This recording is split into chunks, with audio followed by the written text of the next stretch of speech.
নমস্কার বন্ধুরা, সিপ্রা কিচেন গ্রাম বাংলায় আপনাদের স্বাগত জানাই। আজ আমি আপনাদেরকে রুই মাছের মুড়ো আর গোবিন্দভোগ চাল দিয়ে মুড়িঘণ্ট বানিয়ে দেখাবো। মুড়িঘণ্ট বানানোর জন্য আমার যে জিনিসগুলো লাগছে আপনারা দেখে নিন। নিয়েছি দুটো রুই মাছের বড় মুড়ো নিয়েছি, আর এখানে দুটো আলুকে ছাড়িয়ে এরকম ছোট ছোট করে কেটে নিয়েছি ডুমো ডুমো করে। আর এখানে দুটো পেঁয়াজকে কেটে নিয়েছি এরকম ছোট ছোট করে। আর লাগছে 2 চামচ গোবিন্দভোগ চাল, আর নিয়েছি গরম মশলা, একটা এলাচ নিয়েছি, দারচিনি আর দুটো লবঙ্গ নিয়েছি, আদা নিয়েছি, লাগছে জিরে ধনে 1 চামচ করে, হলুদ গুঁড়ো, চিনি আর শুকনো লঙ্কা নিয়েছি। এটাকে বেটে নেবো শিলে, আর তেজপাতা। দেখতে থাকুন আমি কিভাবে মুড়িঘণ্টটা বানাই। আমি কেটে নুন হলুদ মাখিয়ে রেখেছি, কড়াইতে তেল গরম হতে দেব, আর পিসি ততক্ষণে মশলাটা বেটে দিচ্ছে। কড়াইতে তেলটা গরম হয়ে গেছে, আমি একে একে মুড়োগুলো ভেজে নিচ্ছি, আর পিসি ততক্ষণ মশলাটা বেটে নিচ্ছে। আর এদিকে আমি গোবিন্দভোগ চালটাকে ধুয়ে রেখে দেব।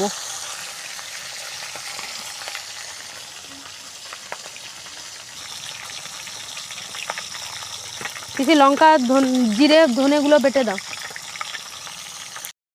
মুড়োগুলোকে আমি ভেজে নিয়েছি। এবার যে ছোট করে ডুমো ডুমো করে আলুগুলো কেটে রেখেছিলাম এগুলোকেও ভেজে নেব।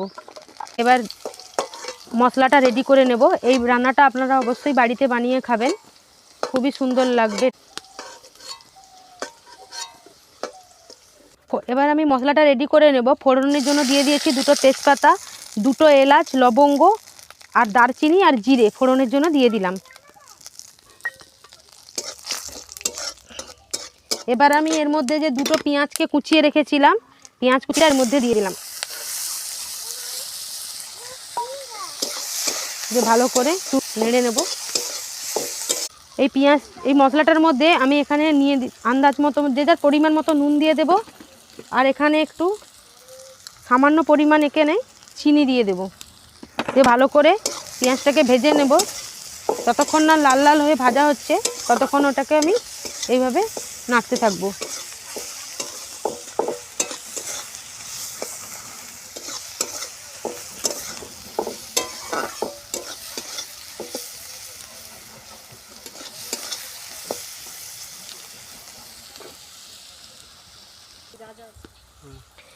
আমি একটা মশলা রেডি করে নিয়েছি। এখানে আছে 1 চামচ আদা, 1 চামচ জিরে আর ধনে। মশলাটা এর মধ্যে দিয়ে দেব,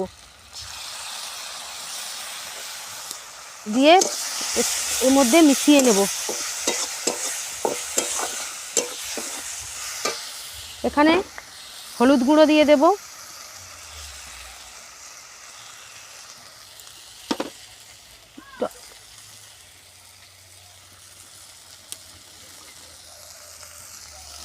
সামান্য জল দিয়ে মশলাটাকে ভালোভাবে কষিয়ে নেব। যতক্ষণ না মশলাটা থেকে জল শুকিয়ে তেল ছেড়ে যাচ্ছে ততক্ষণ পর্যন্ত আমার মশলাটা রেডি হবে না। বাবা কি ঝাঁঝ বেরোচ্ছে মশলা থেকে, কাশি চলে আসছে।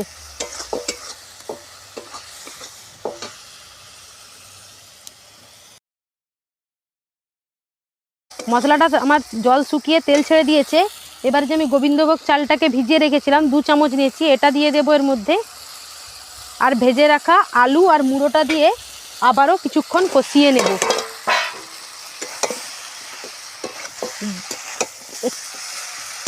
তারপরে এখানে একটু ভালো করে কষা হয়ে গেলে একটু উষ্ণ গরম জল করে রেখেছি আমি, সেটা এর মধ্যে দিয়ে দেব।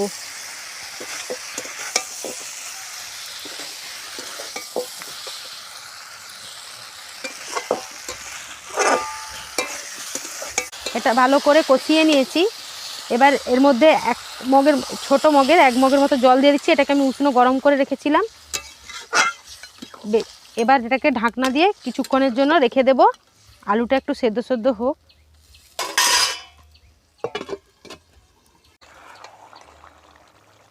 চাল আর আলু, গোবিন্দভোগ চাল আর আলুটা একদম সিদ্ধ হয়ে গেছে, আর আমার জল শুকিয়ে তরকারিটাও পুরো একদম মাখা মাখা হয়ে গেছে। এটা পুরো রেডি হয়ে গেছে। এবার এটাকে আমি নামিয়ে নেব।